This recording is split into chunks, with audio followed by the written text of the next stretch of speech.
औज़ुबिल्लाहिमिनश्शैतानिर्रजीम बिस्मिल्लाहिर्रहमानिर्रहीम। मैं हूं आपका तबीब हकीम लियाकत अली खिची अपने चैनल तिब की दुनिया मुफरद अज़ा के साथ।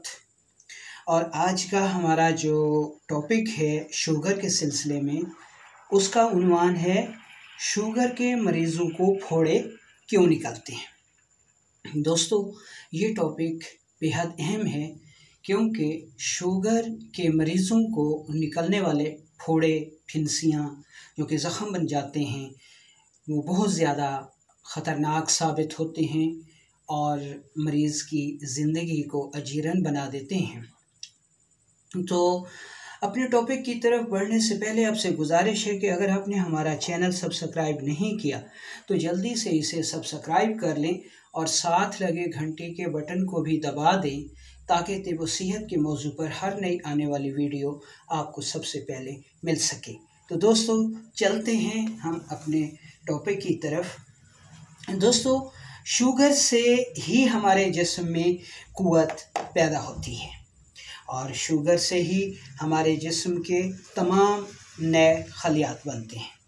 जब शुगर गैर तबाई सूरत इख्तियार करती है तो ये जिस्म के तग़ज़िये में इस्तेमाल नहीं होती, जिसकी वजह से हमारे जिस्म में नए खलियात पैदा नहीं होते और पुराने खलियात मरते रहते हैं।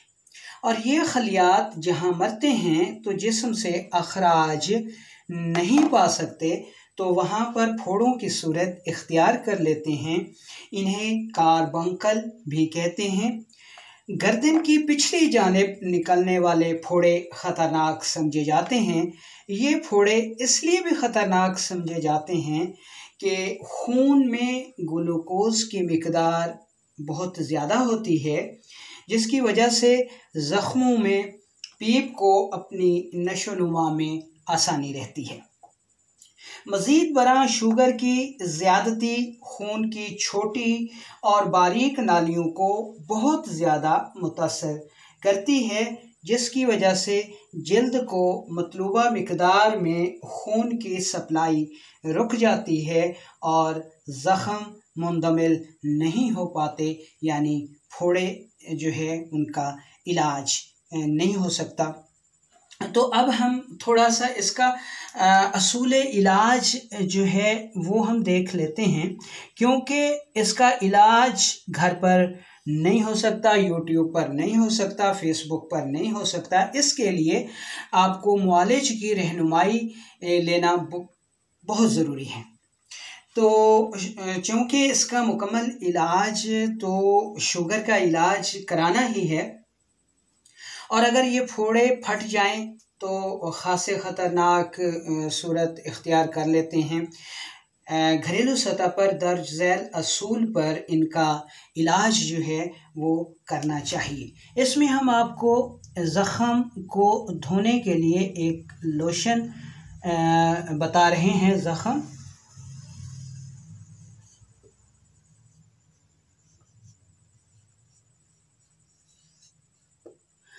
धोने वाला लोशन।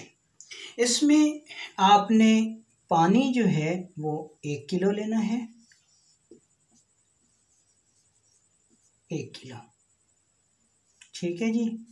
और बरगे नीम जो है यानी नीम के पत्ते जो हैं ये आपने लेने हैं 20 ग्राम। और फटकड़ी सफ़ेद जो है, फटकड़ी सफ़ेद आपने लेनी है 5 ग्राम। अब आपने पानी को आग पे रख देना है। पानी जब उबलने लगे तो उसमें आपने बरगे नीम डाल देने हैं। जब ये अच्छी तरह उबल जाए तो ये पानी आग से उतार लेना है और फटकड़ी बारीक की हुई इस पानी में डाल देनी है। जब ये पानी नीम गर्म हो जाए तो इससे आप इस शुगर वाले जो फोड़े हैं, ज़ख़म बन जाते हैं, तो इनको आपने इस पानी से धोना है। ये ज़ख़म धोने के लिए, शुगर के ज़ख़म धोने के लिए एक बेहतरीन घरेलू सतह पर तैयार किया गया लोशन है। इसके अलावा ज़ख़म धोने के बाद ये मरहम जो है वो आप इस्तेमाल करेंगे शुगर के ज़ख्मों के लिए, तो इंशाल्लाह बहुत ही मुफीद इसके नताइज हैं। इसके लिए आपको चाहिए जी रतन जोत,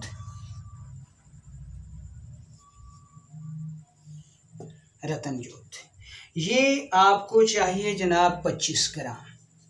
ठीक है जी, रतन जोत आपको चाहिए 25 ग्राम। और इसके अलावा मोम आपको चाहिए, मोम खाम, ये आपको चाहिए 50 ग्राम। और रोगन कुंजत, जिसको तिलों का तेल भी कहते हैं, ये आपको चाहिए 150 ग्राम। अब इसमें रोगन को आपने खूब गरम करना है।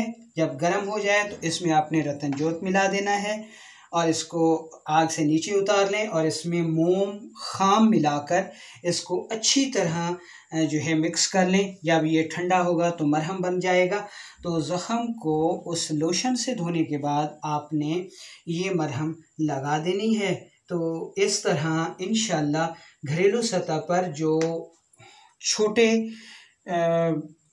ज़ख़म जो है, फोड़े जो है वो आम तौर पर निकला करते हैं, उनका ये बेहतरीन इलाज है।